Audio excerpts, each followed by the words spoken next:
Hello friends, welcome back to our channel கதை கேட்போம் வாங்க.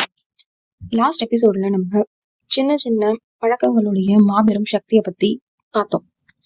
இந்த எபிசோட்ல இந்த புக்கு ஆத்தர் எதுக்காக எழுதினாரு அப்படின்றத பார்க்கலாம். நான் இப்புத்தகத்தை எப்படி எழுதினேன், ஏன் எழுதினேன். Episode 4 of atomic habits. 2012 ஆண்டு நவம்பர் மாதத்தில் JamesClear.com என்ற வலைதளத்தில் நான் என்னுடைய கட்டுரைகளை வெளியிட தொடங்கினேன்.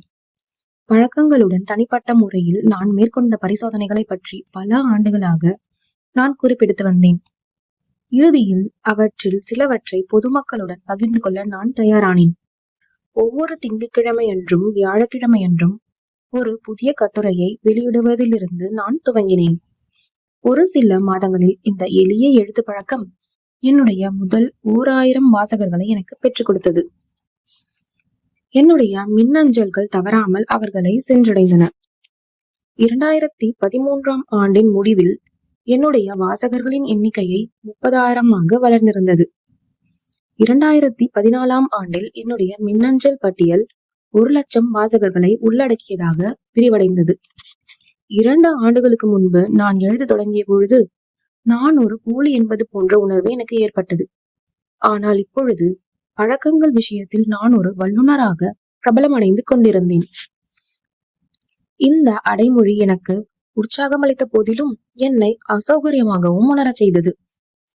பழக்கங்கள் விஷயத்தில் நான் ஒரு மேதையாக ஒருபோதும் கருதியதில்லை. மாறாக என் வாசகர்களைப் போலவே நானும் அவற்றை பரிசோதிக்கின்ற ஒருவனாகவே என்னை கருதுகிறேன்.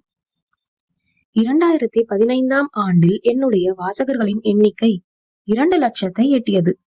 நீங்கள் இப்போது படித்துக் கொண்டிருக்கின்ற புத்தகத்தை எழுத தொடங்குவதற்கு பென்குயின் ரேண்டம் ஹவுஸ் பதிப்பகத்துடன் நான் ஒரு ஒப்பந்தத்தில் கையெழுத்திட்டேன்.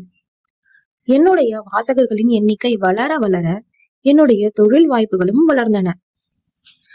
பழக்கங்களை உருவாக்குதல், நடத்தையில் மாற்றங்களை ஏற்படுத்துதல், தொடர்ச்சியாக மேம்படுதல் போன்றவற்றுக்கு பின்னால் உள்ள அறிவியலை பற்றி பேசுவதற்கு முன்னணி நிறுவனங்கள் அதிகமான எண்ணிக்கையில் எனக்கு அழைப்பு விடுத்தன.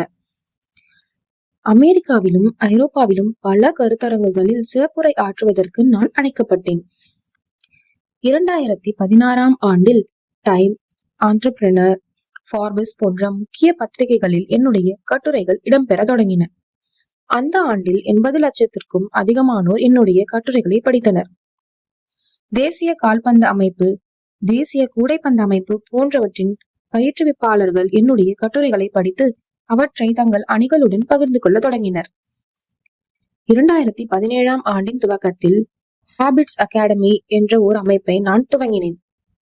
இது குறித்து மேலும் அறிந்து கொள்ள JamesClear.com என்ற இணையதளத்தை நீங்கள் அணுகலாம். வாழ்விலும் வேலையிலும் சிறப்பான பழக்கங்களை உருவாக்கிக் கொள்வதில் ஆர்வம் கொண்டுள்ள நிறுவனங்களும் தனிநபர்களும் பயிற்சி அளிப்பதற்கான முதன்மை பயிற்றுவிப்பு தளமாக அது உருவாகியது.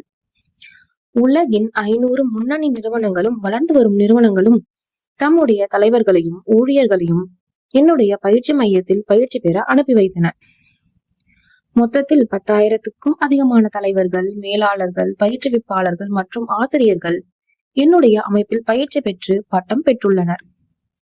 அவர்களோடு இணைந்து பணியாற்றியதன் மூலமாக நிஜ உலகில் பழக்கங்கள் பயனளிக்க வேண்டும் என்றால் என்ன செய்யப்பட வேண்டும் என்பதை பற்றிய அளப்பரிய விஷயங்களை நான் கற்றுக்கொண்டேன்.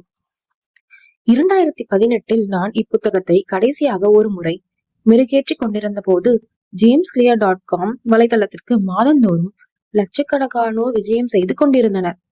கிட்டத்தட்ட 5 லட்சத்துக்கும் அதிகமானோர் என்னுடைய வாதாந்திர மின்னஞ்சல் கடிதத்தை பெறுவதற்கு தங்களை என்னுடைய வலைதளத்தில் உறுப்பினர்களாக பதிவு செய்துள்ளனர். இது நான் கற்பனையிலும் நினைத்து பார்த்திராத ஒரு பிரம்மாண்டமான விஷயமாகும்.